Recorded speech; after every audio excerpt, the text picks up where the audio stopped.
तो नमस्कार मित्रों, मैं engineer Rahul Kumar Rajvanshi live study YouTube channel में आपका बहुत बहुत स्वागत करता हूं। तो हम कल राजस्थान के इतिहास में पढ़ रहे थे किसान आंदोलन, और आज हम पढ़ने वाले हैं जनजातीय आंदोलन। देखिए, किसान आंदोलन में हमने इंपॉर्टेंट पॉइंट कवर किए थे, इंपॉर्टेंट आंदोलन कवर किए थे, और आज हम इंपॉर्टेंट कवर करेंगे क्या, जनजातीय आंदोलन। ठीक है फ्रेंड्स, तो आज का जो हमारा टॉपिक होगा वो होगा जनजातीय आंदोलन। देखिए, जनजातीय आंदोलन के कारण रहे, अलग अलग जनजातियों ने क्या किए, आंदोलन किए। ठीक है, और जो एसटी वर्ग के लोग थे उन्होंने क्या किए, आंदोलन किए। तो इसके मुख्य कारण क्या रहे, है ना, जनजातीय आंदोलन के क्या क्या कर रहे हैं जो जनजातियों ने आंदोलन किए। तो पहला इसमें मुख्य कारण आता है, वनों में जनजातियों के अधिकार समाप्त कर दिए गए थे। वनों में, कहाँ पर फ्रेंड्स, वनों में जनजातियों के अधिकार जो थे वो क्या कर दिए गए थे, समाप्त कर दिए गए थे। दूसरी बात करें सेकंड पॉइंट की, तो इसके सामाजिक रीति रिवाजों में हस्तक्षेप किया गया।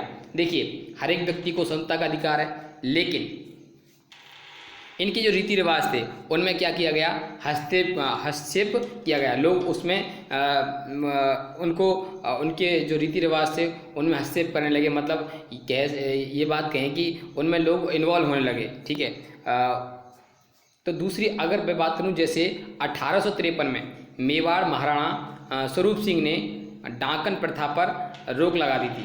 तो जो स्वरूप सिंह जी थे वहाँ पर डाकन प्रथा पर क्या लगा दी, रोक लगा दी। ठीक है, महाराणा के रूप सिंह ने क्या लगा दी, डाकन प्रथा पर रोक लगा दी।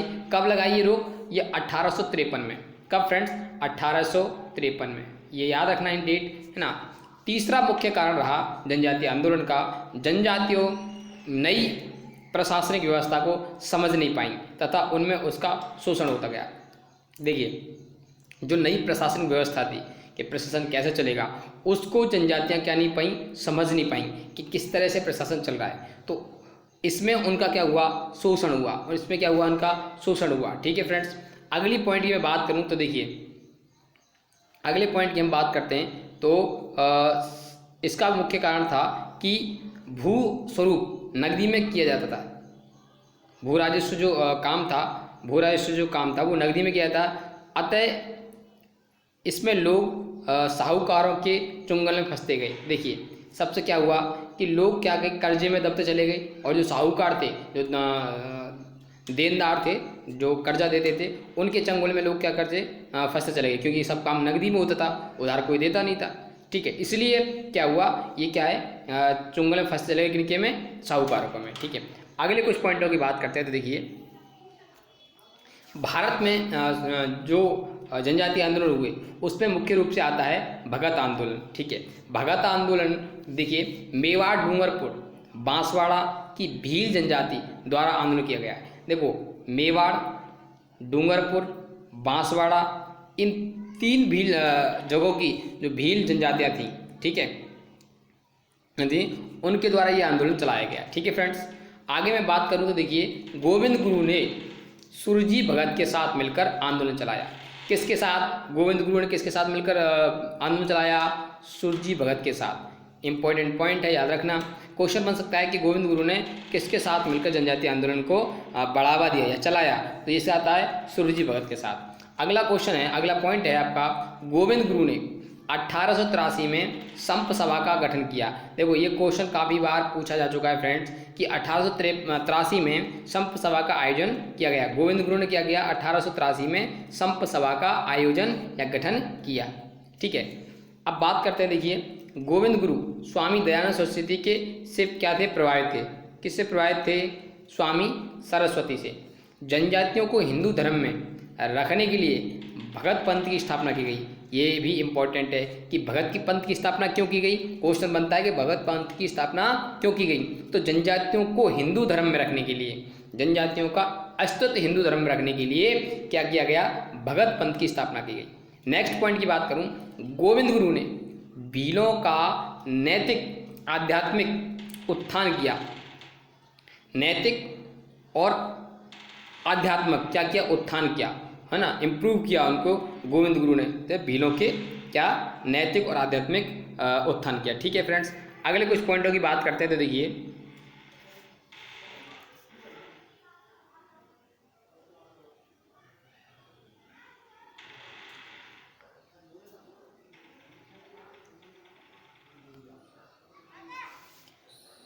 अगले कुछ पॉइंटों की बात करते हैं। गोविंद गुरु सुरजा भगत के साथ मिलकर आंदोलन चलाया।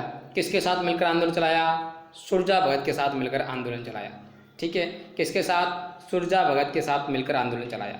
नेक्स्ट पॉइंट की मैं बात करूं, गोविंद गुरु ने 1883 में संत सभा का गठन किया। यह आपको पहले पॉइंट बता चुके हैं हम। ठीक है, और हाँ ये यहाँ पर हम बता। अगले पॉइंट की बात करें, गोविंद गुरु ने भीलों का नैतिक आध्यात्मिक प्रधान उत्थान किया। अब देखिए मानगढ़ हत्याकांड की बात करते हैं। ये कब हुई थी? 17 नवंबर 1913 को। मानगढ़ हत्याकांड इंपॉर्टेंट है फ्रेंड्स, क्योंकि इससे कभी कभी क्वेश्चन बनता है। ठीक है, तो ये घटना कब हुई थी? मानगढ़ हत्याकांड। ये कहाँ की घटना है? ये बांसवाड़ा की घटना है फ्रेंड्स। ठीक है, याद रखना, मानगढ़ जो जगह है वो बांसवाड़ा में है, और ये बांसवाड़ा की घटना है। ये हुई थी 17 नवंबर 1913 को। मानगढ़ पहाड़ी पर संप सभा का अधिवेशन हो रहा था। संप सभा क्या हो रहा था? अधिवेशन होता। पुलिस द्वारा फायरिंग की गई। इसमें 1500 से अधिक भील मारे गए। ये इंपॉर्टेंट है, कितने लोग मारे गए इसमें? 1500 से अधिक भील मारे गए। इसे राजस्थान का जलियांवाला हत्याकांड कहा जाता है।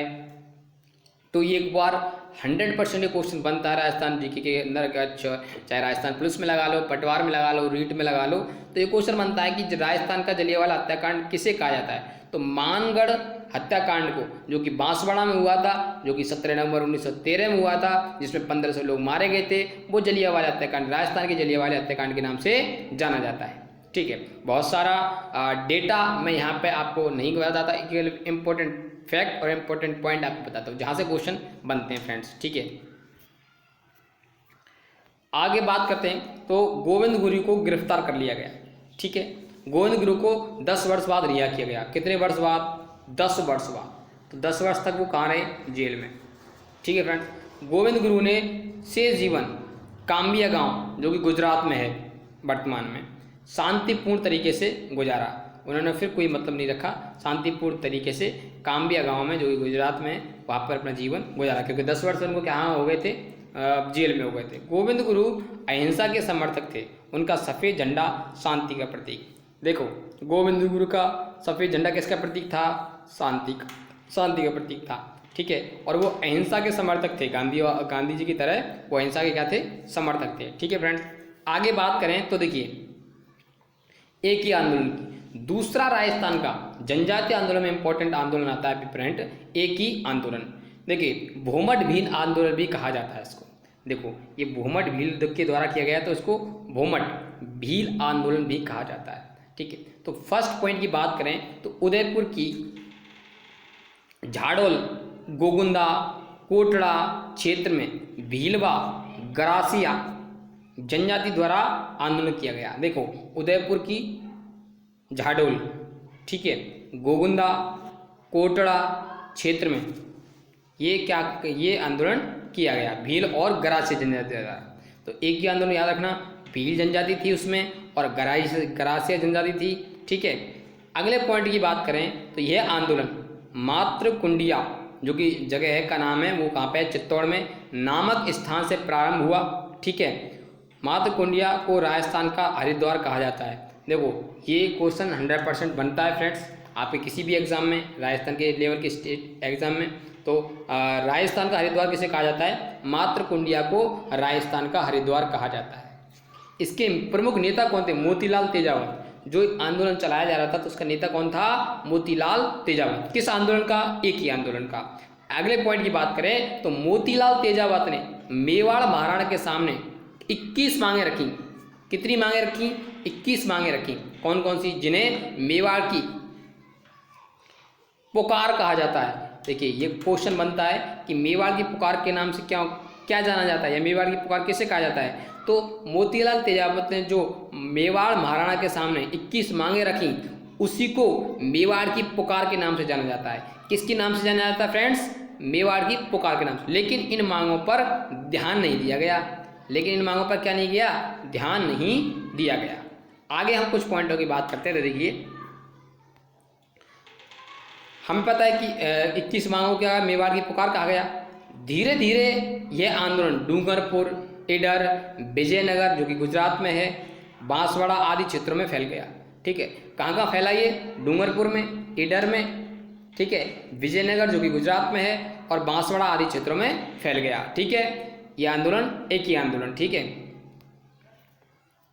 आगे बात करते हैं फ्रेंड्स नीमड़ा हत्याकांड की, जो कि विजयनगर में हुआ, ठीक है। एक ही आंदोलन के दौरान ही हुआ, और ये कब हुआ फ्रेंड्स? 6 मार्च 1922 को। कब हुआ? 6 मार्च 1922 को। देखो क्या हुआ था इसमें, भीलों की एक सभा पुलिस द्वारा फायरिंग की गई।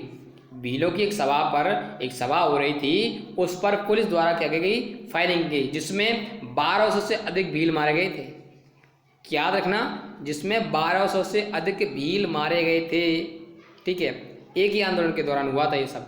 और ये नीमड़ा हत्याकांड विजयनगर में हुआ, जो कि कहाँ पर है? विजयनगर आपका गुजरात में, ठीक है। मोतीलाल तेजावत फरार हो गए, वहाँ से मोतीलाल तेजावत क्या हो गए? फरार हो गए। 1929 में गांधी जी के कहने पर ईडर में आत्मसमर्पण कर दिया गया। गांधी जी ने जब कहा कि भाई आत्मसमर्पण कर दो, ठीक है, तो 1929 में, याद रखना, 1929 में भील जनजाति के द्वारा, गरासे जनजाति के द्वारा क्या किया गया? आत्मसमर्पण किया गया।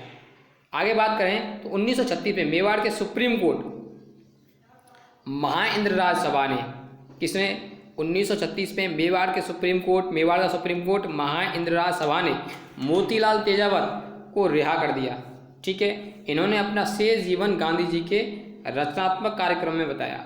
जो शेष जीवन था, बचा जीवन, वो गांधी जी के रचनात्मक कार्यों में बताया। अगले पॉइंट की बात करें तो महाइंद्रराज सभा की स्थापना 1880 में महाराणा सज्जन सिंह ने की थी। किसने की थी? महाराणा सज्जन सिंह ने महाइंद्रराज की स्थापना की थी। तो ये नीमड़ा हत्याकांड था। आगे हम बात करें तो देखिए मीणा आंदोलन की, तो तीसरा प्रमुख आंदोलन आता है मीणा आंदोलन, ठीक है फ्रेंड्स। मीणा आंदोलन की बात करें तो 1924 में आपराधिक जनजाति अधिनियम, आपराधिक जनजाति अधिनियम पारित किया गया, ठीक है। कौन सा नियम पारित किया गया? 1924 में आपराधिक जनजाति अधिनियम पारित किया। इसमें मीणा जनजाति को शामिल किया गया। कौन सी जनजाति को? मीणा जनजाति को क्या किया गया? शामिल किया गया। नेक्स्ट पॉइंट की बात करें तो 1930 में जयराम पेशा कानून पारित किया गया। कौन सा? जयराम पेशा कानून। तथा इसी मीणा महिला पुरुषों को थाने में हाजिरी लगवाना अनिवार्य कर दिया, और सभी मीणा महिलाओं को और पुरुषों को थाने में हाजिरी लगवाना क्या कर दिया? प्रारंभ कर दिया कि भाई जितने भी मीणा जाति के लोग हैं, चाहे वो महिला है चाहे पुरुष है, उनको थाने में हाजिरी देनी पड़ेगी, रेगुलरली, डेली, रोजाना, ठीक है। ये कानून जयराम पेशा कानून पारित किया गया। अगले पॉइंट की बात करें तो 1933 में मीणा क्षेत्रीय महासभा का गठन किया गया। इंपॉर्टेंट है, 1933 में मीणा क्षेत्रीय महासभा का क्या किया गया? गठन किया गया। अगली बात करें संत मगन सागर ने, किसने? संत मगन सागर ने 1944 में नीम का थाना में मीणा सम्मेलन का आयोजन किया। किसका? मीणा सम्मेलन का आयोजन किया। मीन पुराण नामक पुस्तक लिखी, और इस सम्मेलन में जो बातें हुई, इस सम्मेलन जो कुछ हुआ, वो मीन पुराण नामक पुस्तक में चर्चित है, लिखा हुआ है फ्रेंड, ठीक है। तो संत मगननाथ सागर ने 1944 में नीम का थाना में मीणा सम्मेलन का क्या किया? आयोजन किया। कहाँ पर? नीम थाना में, ठीक है, 1944 में। बात करें अगले पॉइंटों की, देखिए 1944 में वंशीधर शर्मा ने जयपुर मीणा सुधार समिति का गठन किया। जयपुर मीणा सुधार समिति का गठन कब हुआ? 1944 में। किसने किया? वंशीधर शर्मा ने। देखिए अगले कुछ पॉइंटों की बात करते हैं तो देखिए 28 अक्टूबर 1940 को बागवास सम्मेलन, जो कि कहाँ पे हुआ था? जयपुर में। ये जगह है बागवास, कहाँ पे? जयपुर में। सभी चौकीदार मीणाओं ने अपने पदों से इस्तीफे दे दिए। जो चौकीदार मीणा थे सभी, उन्होंने अपने पद से क्या दे दिए? इसे मुक्ति दिवस के रूप में मनाया जाता है। राजस्थान का मुक्ति दिवस, जो कि चौकीदार मीणाओं ने क्या दिए? अपने पद से इस्तीफे दे दिए। कब? 28 अक्टूबर 1946 को, ठीक है। तो 28 अक्टूबर को प्रत्येक वर्ष क्या मनाया जाता है? मुक्ति दिवस के रूप में मनाया जाता है। 1952 में जयराम पेशा कानून समाप्त कर दिया गया। 1952 में एक पेशा कानून जो तो अभी बताया था मैंने आपको कि सभी महिलाओं को और पुरुषों को क्या देनी पड़ती थी, थाने में हाजिरी, तो उस कानून को समाप्त कर दिया गया। प्रथम संविधान दिवस 26 नवंबर 2015 को, ठीक है। और ये जो कानून और जो कि प्रथम संविधान दिवस है वो 26 नवंबर 2015 को लागू किया गया। अब बात करते हैं, देखिए आज हमने पढ़ा फ्रेंड्स कि जनजातीय आंदोलन के बारे में। अब हम नेक्स्ट टॉपिक की बात करेंगे कल, ठीक है। तो प्लीज़ इस चैनल को लाइक कीजिए, शेयर कीजिए और सब्सक्राइब कर लीजिए फ्रेंड्स। देखिए मैं आपको राजस्थान जीके का पूरा यहाँ पे हिस्ट्री, ज्योग्राफी और पॉलिटी और दूसरा चीज़ आर्ट एंड कल्चर सब कुछ यहाँ पे कवर कराने वाला हूँ। तो आपसे एक रिक्वेस्ट है फ्रेंड्स, मैं आपसे कुछ नहीं मांग रहा हूँ, आपसे सिर्फ इतनी सी है, जब भी आप वीडियो देखा करो तो प्लीज़ चैनल को सब्सक्राइब कर लो। आपका इसमें कुछ भी नहीं जाता, ना तो आप हमको कुछ दे रहे और ना आपसे कुछ ले रहे, ठीक है फ्रेंड्स। तो ये आपसे एक रिक्वेस्ट है, मान लीजिए छोटे भाई की, बड़ा भाई जो भी समझे आप, ठीक है, दोस्त, ठीक है। तो आपसे रिक्वेस्ट है आप इसको चैनल को सब्सक्राइब कर लीजिए ताकि हमें मोटिवेशन मिलता रहे और हम अच्छी अच्छी वीडियो आपको लाते रहें, ठीक है। हाँ, मैं और मेरा मित्र बहुत मेहनत कर रहे हैं इस चैनल के लिए और आप सबको अच्छी चीज़ें प्रोवाइड कराने के लिए, ठीक है फ्रेंड्स। तो बाय बाय, टेक केयर, अपने घरों में रहिए, जब तक सुरक्षित रहिए, ठीक है फ्रेंड्स। और